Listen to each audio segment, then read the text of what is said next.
with a little question for all of you. How many of you enjoy talking about love? You can raise your hands and you don't need to be shy. Okay, that's a decent number. Assalamualaikum everyone. I'm Aisha Eshbani, and my favorite thing in the world to talk about is love. And you might have guessed it by now, but that's also exactly what I'm going to be talking about today. So just to start off a little bit, it's okay for a 21-year-old, maybe to be talking about love in daily conversations. But perhaps you might be thinking, who on earth allowed a 21-year-old with no actual experience on love, unfortunately, to be talking about it at such a renowned platform for the most experienced people? That, my friends, is where my story begins. So, just to start off a little bit, we now live in a world where our experiences are measured through our accomplishments, and our accomplishments are measured through accolades gained, through medals of honor, through big talks and conferences that we're invited to, through numbers and statistics, and above all,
It,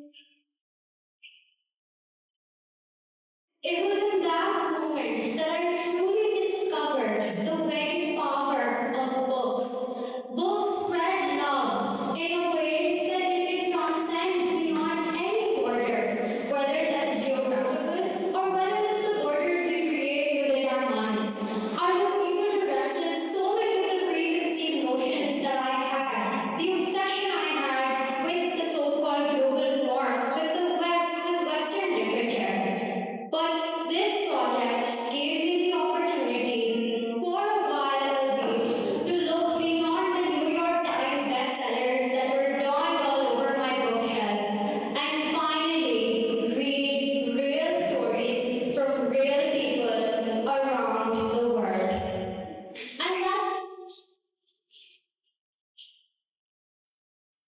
And that's also the message that I hold for all of you. We all have our own ways of finding and discovering love.